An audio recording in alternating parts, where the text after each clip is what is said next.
Hello friends, मैं हूं सन्मय प्रकाश और आप देख रहे हैं यूट्यूब चैनल सरकारी जॉब न्यूज़। तो कई महत्वपूर्ण टॉपिक्स हैं आज के इस करंट अफेयर्स वीडियो में, और सबसे महत्वपूर्ण जो देख रहे हैं। तो शुरू करते हैं दोस्तों बिना देर के हुए। और पसंद आए तो लाइक बटन जरूर दबाना। क्वेश्चन यहाँ पर होगा, बोर्ड ऑफ पीस की स्थापना करके इसके संस्थापक अध्यक्ष बनने वाले व्यक्ति कौन है? क्या नाम है उनका? आंसर होगा डोनाल्ड ट्रंप, अमेरिका के राष्ट्रपति।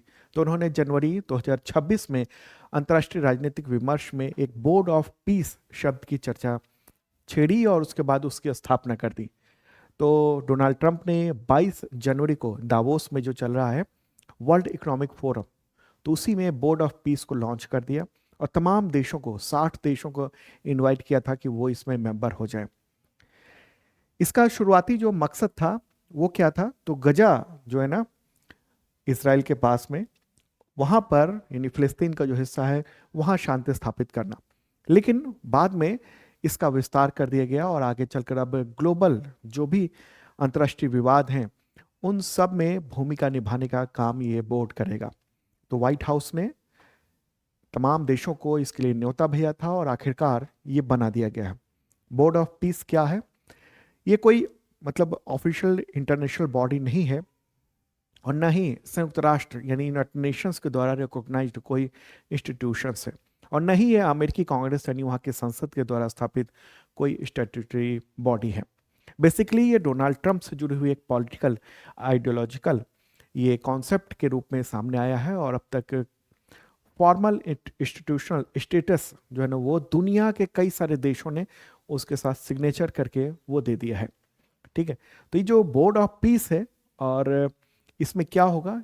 शुरुआती जो स्थापित किया गया है, जो ये देख भी रहे हैं, charter of board of peace, इसको जारी किया गया है डोनाल्ड ट्रंप के द्वारा। और इसमें ये कहा गया है कि बोर्ड ऑफ पीस का नेतृत्व एक एग्जीक्यूटिव काउंसिल करेगी और उसके संस्थापक अध्यक्ष होंगे डोनाल्ड ट्रंप।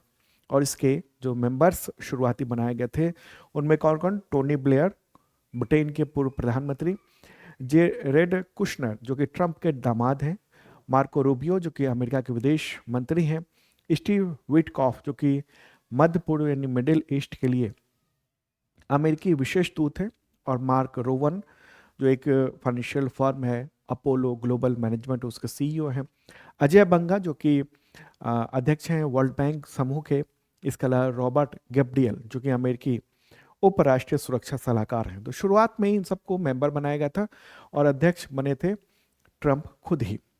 उसके बाद फिर 60 देशों को इसका न्योता भेजा गया था, लेकिन 20 देश मौजूद रहे, और फिर ये जो तमाम देश देख रहे हैं इन सब ने इसमें सिग्नेचर कर दिया है। तो एक तरह से इसको जब इतने सारे देशों ने सिग्नेचर कर दिया तो अंतर्राष्ट्रीय एक संगठन का दर्जा इसको अब माना जा रहा है कि मिल गया है। हालांकि कई सारे अमेरिका के जो सहयोगी देश रहे हैं उन सब ने साफ तौर पे इनकार कर दिया है। कौन कौन से? France, Germany, Norway, Sweden, Denmark, Slovenia और इटली। हमारा पड़ोसी पाकिस्तान है जिसने इस पर सिग्नेचर भी किया है।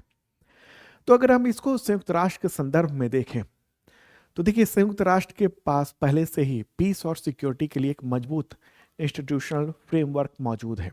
कौन कौन सा है? UN security council international peace and security को लेकर है, यूएन पीस कीपिंग ऑपरेशंस है शांति स्थापित करने के लिए, यूएन पीस बिल्डिंग कमीशन है जो पोस्ट कंप्लाइंट रिकंस्ट्रक्शन के लिए है, और सबसे जो मजबूत है वो कौन है? सिक्योरिटी काउंसिल यूनाइटेड नेशंस का। लेकिन इसके बीच में अब एक नई चीज बोर्ड ऑफ पीस नाम से ट्रंप का एक आइडिया आया और उसने ये लॉन्च कर दिया। तो ये यूनाइटेड नेशंस के पैरेलली मतलब एक बॉडी लगता है, और मल्टीलैटरल सिस्टम के बजाय अब यूनिलैटरल लीडरशिप की ओर से ये मतलब एक इशारा कर रहा है।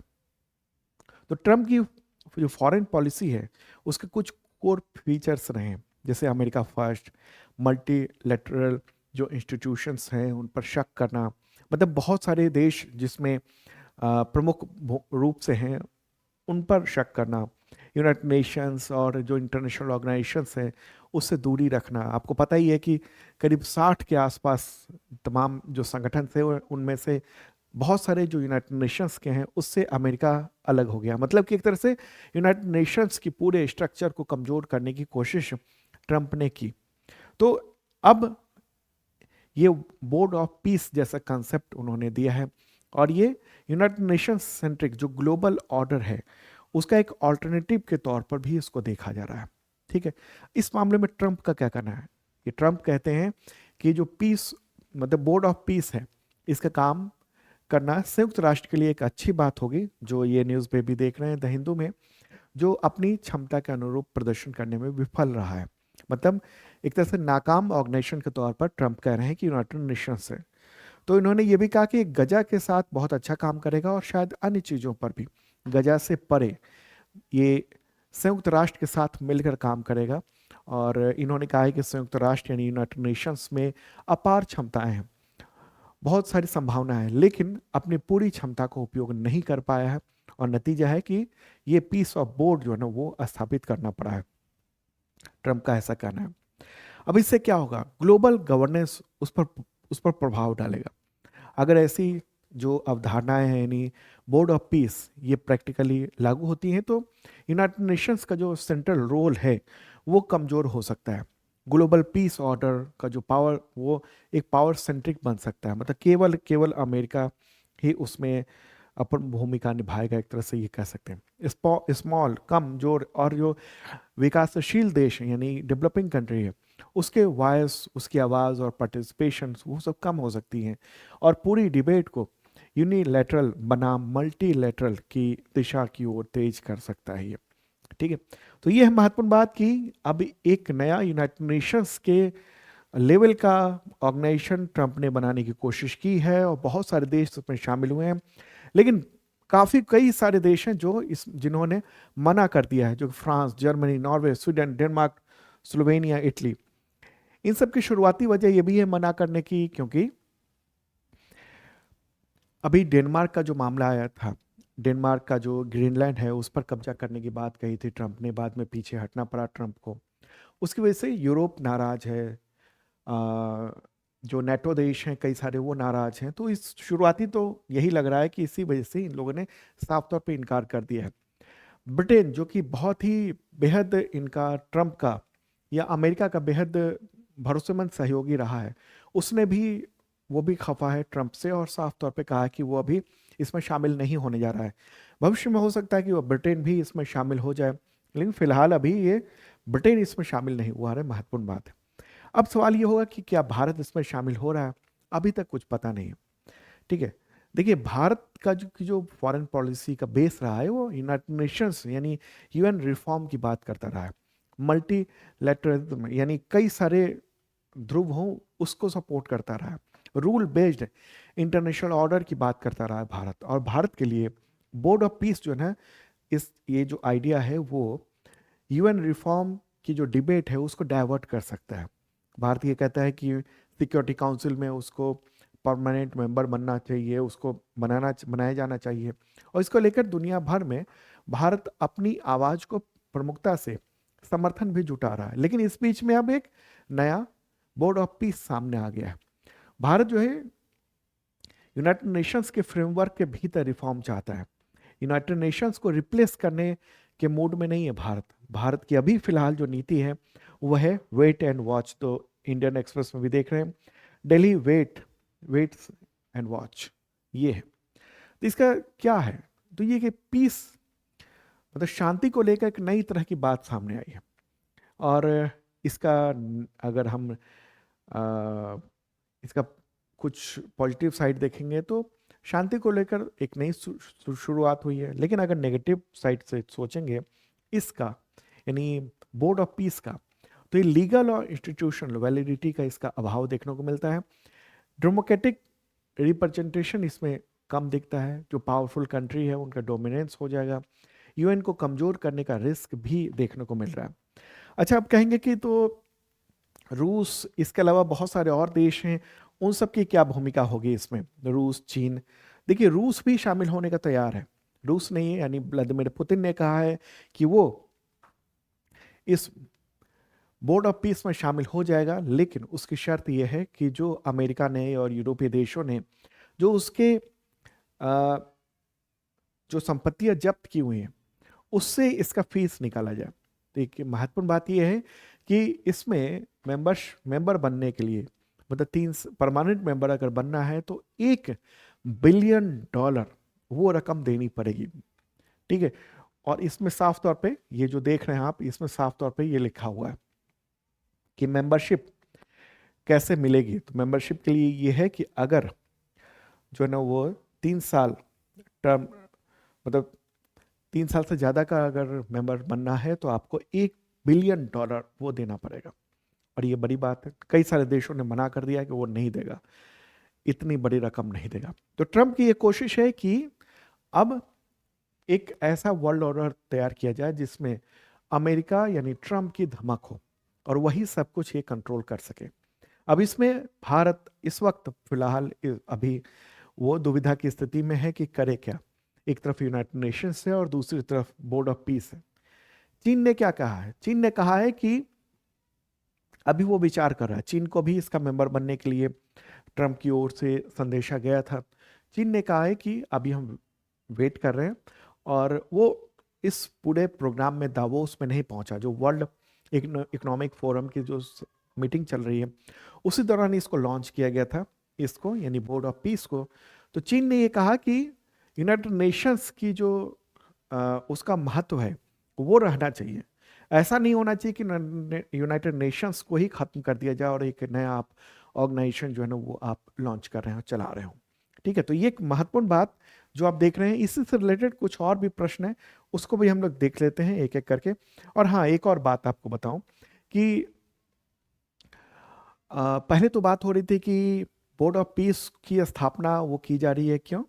कि गजा में शांति के लिए। गजा जो आप मैप में भी देख रहे हैं कि गजा इजराइल के बगल में है। ठीक है, यहाँ पर ये है गजा, ग्रीन कलर में जो है वो। ठीक है, इस तरफ गजा है और इस तरफ वेस्ट बैंक है। ओके, तो ट्रंप ने गजा के प्रशासन और वहाँ पर रीस्ट्रक्चरिंग के लिए, पुनर्निर्माण के लिए national committee for the administration of Gaza, उसका यानी NCAG, उसका गठन करने का ऐलान किया है, जो बोर्ड ऑफ पीस के अंतर्गत ही ये काम करेगा। ओके, तो ये महत्वपूर्ण बात है। चलिए आगे बढ़ते हैं, इससे रिलेटेड कई सारे और प्रश्न हैं, वो भी देख लेते हैं एक एक करके। तो क्वेश्चन होगा यहाँ पर कि किन देशों ने बोर्ड ऑफ पीस में शामिल होने से इनकार कर दिया। इस तरह के सवाल आ सकते हैं। आंसर क्या हो? उपरोक्त सभी, यानी France, Germany, Norway, Sweden, Denmark, Slovenia, Italy. ये मुखरता से यानी सामने आके वो कह चुके हैं कि हम इसमें शामिल नहीं होंगे। ठीक है, फ्रांस ने भी कह दिया है, ब्रिटेन फिलहाल कह रहा है कि हम जो है वो अभी नहीं आएंगे। रूस हालांकि विचार कर रहा है, तो ये भी एकदम ध्यान देने की बात है। ओके, तो ये है महत्वपूर्ण बात। एक और प्रश्न लेते हैं, अमेरिका के बनाए बोर्ड ऑफ पीस में शामिल होने के लिए यानी परमानेंट मेंबर बनने के लिए कितने डॉलर का योगदान करना होगा? आंसर का $1 अरब यानी लगभग 9,200 करोड़ रुपए के आसपास होते हैं। तो ये जो चार्टर भेजा गया था, ये जो चार्टर देख रहे हैं, उसमें ये बातें लिखी हुई हैं कि 3 साल तक के लिए मेंबर बनना है तो फ्री में आ जाइए। 3 साल से ज़्यादा का वक्त अगर रखना है आपको, इसका परमानेंट मेंबर बनना है, तो $1 अरब का योगदान करना होगा। रूस तैयार है, रूस ने कहा है, पुतिन ने, कि हम मेंबर बन जाएंगे परमानेंट, हम रकम दे देंगे, लेकिन ये रकम, ये जो मेरी जो जब्त, यानी रूस की जो जब्त रकम है अमेरिका और यूरोप के पास, तो वो उस रकम से दी जाए, रकम पैसे दिए जाए। ठीक है, पैसे नहीं मतलब जो डॉलर है वो दिए जाए। ठीक है, क्योंकि आपको पता होना चाहिए कि 2022 में रूस पर बहुत सारे आर्थिक प्रतिबंध लगे थे, क्योंकि रूस ने यूक्रेन पर हमला कर दिया था उसके बाद से। और फिर यूरोपीय देशों और अमेरिका में जो रूस की संपत्ति है उसको जब्त कर लिया गया था, फ्रीज कर लिया गया था। तो अरबों डॉलर जो है ना वो फ्रीज हैं, तो उसी में से ये रकम देने की बात कही है। ठीक है, चलिए आगे बढ़ते हैं, अगला क्वेश्चन लेते हैं महत्वपूर्ण। लेकिन उससे पहले आपको बता देना चाहता हूँ कुछ कि ये, हाँ, कि इसका जो PDF है ना वो शार्प लर्निंग ऐप पर आपको मिल जाएगा। पूरा डिटेल में जैसे मैंने बताया वो सब मैंने लिख दिया है।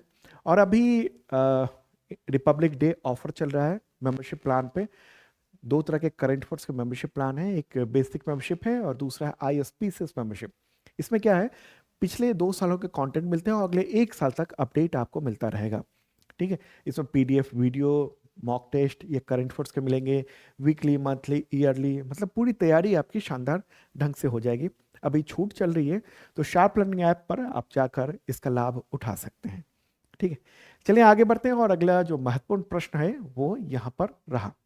इंदिरा गांधी शांति निरस्त्रीकरण और विकास पुरस्कार 2025 के लिए किसे चुना गया है? क्या नाम है उनका? आंसर होगा ग्राका माचेल। ग्राका माचेल ये नाम है इनका, और ये न्यूज़ भी आप देख रहे हैं कि ये मोजाम्बिकन राइट एक्टिविस्ट हैं, ग्रा ग्राका माचेल। तो इनको जो है वो चुन लिया गया है इस महत्वपूर्ण अवार्ड के लिए। और ये रहा फोटोग्राफ इनका। ये एक बहुत ही जानी मानी राजनेता हैं, मोजाम्बिक की सामाजिक कार्यकर्ता हैं, मानवाधिकार कार्यकर्ता हैं। तो उनको इस बार का इंदिरा गांधी शांति निरस्त्रीकरण और विकास पुरस्कार दी जाने की घोषणा की गई है 21 जनवरी 2026 को। ठीक है, तो ये कमेटी बनाई गई थी, पूर्व राष्ट्रीय सुरक्षा सलाहकार शिव शंकर मेनन उनकी अध्यक्षता में, और फिर ये तय कर दिया गया इनको। इनको अवार्ड दिया जा रहा है शिक्षा, स्वास्थ्य, पोषण, आर्थिक सशक्तिकरण और मानवीय जो कार्य किए हैं अभूतपूर्व, उनके लिए। इनके बारे में भी जान ले, बहुत ही चर्चित लेडी हैं ये ग्राका माचेल। इनका जन्म तो हुआ था 1945 को मोजाम्बिक के एक ग्रामीण परिवार में, और महिला सशक्तिकरण को लेकर इन्होंने बहुत काम किया है। ठीक है, 1973 में मोजाम्बिक लिबरेशन फ्रंट से जुड़कर स्वतंत्रता आंदोलन में हिस्सा लिया, और फिर वहाँ के मंत्री भी बनी थी। और ख़ास बात है कि 2 राष्ट्रपतियों से इन्होंने शादी की थी। माचेल ने 1975 में मोजाम्बिक के जो पहले राष्ट्रपति थे समोरा मकेल, उनसे शादी की। और फिर 1988 में दक्षिण अफ्रीका के पहले अश्वेत राष्ट्रपति नेल्सन मंडेला, उनसे दूसरी शादी की थी। ठीक है, तो मतलब कि माचेल को 2 अलग अलग देशों में फर्स्ट लेडी बनने का मौका मिला था। ऐसी इकलौती महिला है जो कि 2 अलग अलग देशों में, मोजाम्बिक और दक्षिण अफ्रीका, दोनों की फर्स्ट लेडी वो बनी थी। ठीक है, तो एक महत्वपूर्ण बात है, इंदिरा गांधी शांति पुरस्कार के बारे में भी हम जान ले। और ये इस पुरस्कार की स्थापना की गई थी 1986 में इंदिरा गांधी मेमोरियल ट्रस्ट के द्वारा। ठीक है, पूर्व प्रधानमंत्री इंदिरा गांधी की याद में। इसमें फिलहाल जो लेटेस्ट अपडेट है उसके मुताबिक 1 करोड़ रुपए का नगद पुरस्कार मिलता है, प्रशस्ति पत्र मिलता है और ट्रॉफी मिलती है। ठीक है, आगे बढ़ते हैं मित्रों, और अगला क्वेश्चन यहाँ पर देख रहे हैं आप। ठीक है, क्वेश्चन यहाँ पर होगा, अखिल भारतीय फुटबॉल महासंघ यानी AIFF उसने भारतीय महिला फुटबॉल टीम का सीनियर कोच किसको बनाया है? क्या नाम है इनका? इनका नाम है अमेलिया वाल्वरडे। ठीक है, तो 20 जनवरी को इनके नाम की घोषणा की गई है। ये सेंट्रल अमेरिकन एक कंट्री है, कोस्टा रिका, तो वहाँ के रहने वाली हैं, और इनको अब बना दिया गया है सीनियर कोच। ठीक है, तो शानदार कोचिंग के लिए इनको अवार्ड भी मिल चुका है कई सारे। अगला क्वेश्चन लेते हैं, किस देश ने WHO यानी वर्ल्ड हेल्थ ऑर्गेनाइजेशन उससे जनवरी 2026 में खुद को पूरी तरह से अलग कर लिया और हेडक्वार्टर से अपना झंडा भी हटा लिया?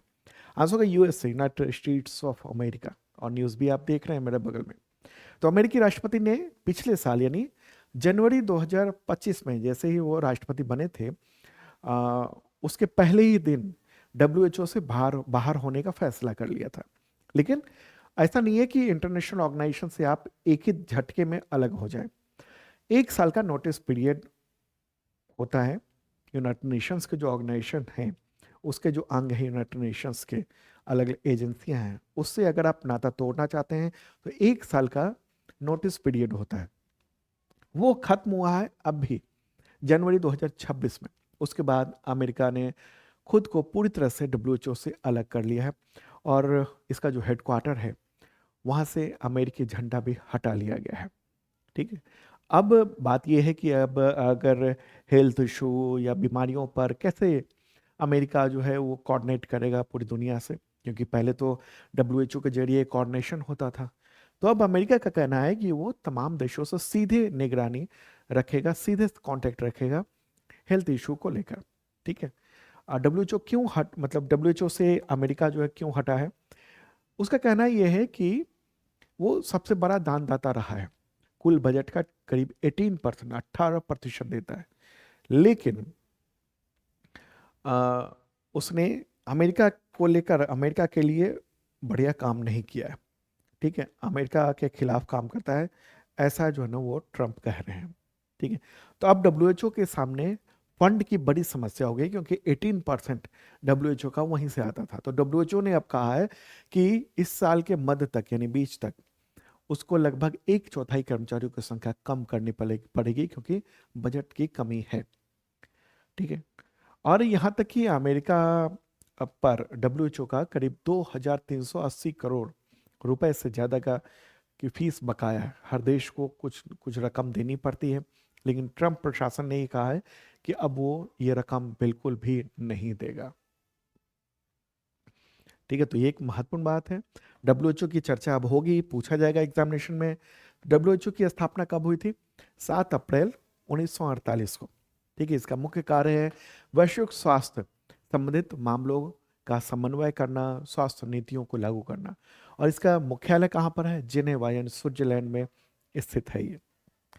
आगे बढ़ते हैं, अगला क्वेश्चन। वर्ल्ड बैंक की रिपोर्ट के अनुसार भारत में प्रदूषण से हर साल कितने लाख लोगों की मौत हो जाती है, जिसका जिक्र आईएमएफ के पूर्व अर्थशास्त्री गीता गोपीनाथन ने दावोस में यानी स्विट्जरलैंड में जो आयोजित वर्ल्ड इकोनॉमिक फोरम है उस दौरान मीडिया से किया।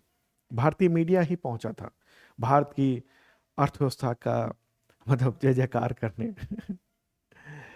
ठीक है, लेकिन उसी दौरान उन्होंने सच्चाई खोल दी। क्या होगा आंसर? 17 लाख। उन्होंने कहा pollution a bigger threat to India than tariff. कहा कि जो टैरिफ है उसकी जितनी चिंता की जा रही है ना, उससे ज्यादा चिंता करनी चाहिए किसकी? पॉल्यूशन की। इन्होंने कहा कि वर्ल्ड बैंक की जो 2022 की रिपोर्ट है उसके मुताबिक भारत में हर साल 17 लाख लोगों की मौत होती है पॉल्यूशन की वजह से। ये आईएमएफ की पूर्व मुख्य अर्थशास्त्री हैं और हार्वर्ड यूनिवर्सिटी की अभी प्रोफेसर हैं, गीता गोपीनाथन। तो उन्होंने ये बहुत बड़ी बात कही दावोस में मीडिया से बात करते हुए। क्या कि पॉल्यूशन जो है ना वो भारत के लिए टैरिफ से ज्यादा खतरा है, क्योंकि जब नए कारोबार और आर्थिक विकास की बात होगी तो सबसे ज्यादा जो है ना वो पॉल्यूशन पर भी चर्चा होगी। ठीक है, विदेशी इन्वेस्टर जो है ना वो इनका ये कहना है कि विदेशी इन्वेस्टर्स जो हैं वो भारत में कारोबार शुरू करने और यहाँ पर रहने की योजना बनाते हैं तो पर्यावरण का महत्वपूर्ण ध्यान रखते हैं। अगर हवा खराब होगी, खराब रहने की स्थिति होगी, खासकर सेहत से जुड़े हुए खतरे होंगे, तो निवेशक जो निवेश को का कदम से ना उससे पीछे कर लेते हैं अपने आप को। और ये चिंता उन भारतीयों के लिए बहुत ज़्यादा है जो प्रदूषित शहरों में रहते हैं और वहाँ पर काम करते हैं। प्रदूषण पर कंट्रोल करना, ये इस पर तुरंत कार्रवाई करनी चाहिए। ये सारी बातें कही हैं उन्होंने। और भी कई सारे महत्वपूर्ण जो चर्चा उन्होंने की। उन्होंने ये भी कहा कि भारत में प्रदूषण अब से सिर्फ एक पर्यावरणीय समस्या नहीं बल्कि लोगों की जान और देश की अर्थव्यवस्था दोनों के लिए बड़ा खतरा है। तो पीएम 2.5 जो है ना, पार्टिकुलेट मैटर 2.5 माइक्रोन का, वो बहुत ज़्यादा नुकसान पहुंचा रहा है। उसकी वजह से 17 लाख लोगों की यानी इतने ज़्यादा लोगों की मौत हो चुकी है। और 2010 के मुकाबले पॉल्यूशन से मरने वालों की संख्या 38% ज़्यादा हुई है। ठीक है, तो ये सब महत्वपूर्ण बात है। और इसकी वजह से क्या हो रहा है? 30 लाख करोड़ का हर साल नुकसान हो रहा है भारत में पॉल्यूशन की वजह से। तो एक बहुत बड़ी बात है, ये बातें कही हैं। आज दिल्ली और भारत के बड़े शहर वो पॉल्यूशन में बहुत बुरी स्थिति में हैं। अभी भी इतने वक्त बीत गए लेकिन अभी भी आज भी पॉल्यूशन बहुत बड़े पैमाने पर दिल्ली में और कई शहरों में स्थिति बहुत खराब है।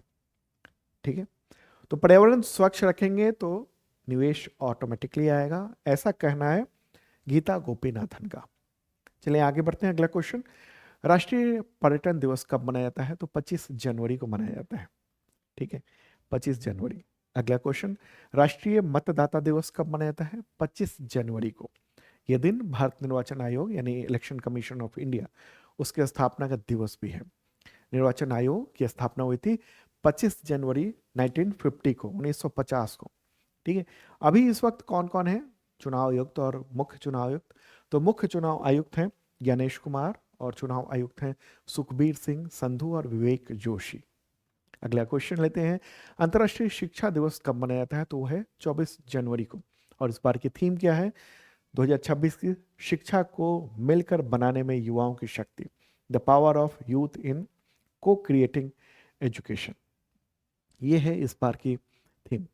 इस दिवस को संयुक्त राष्ट्र महासभा ने 2018 में घोषित किया था कि 24 जनवरी को हर साल अंतर्राष्ट्रीय शिक्षा दिवस मनाया जाएगा।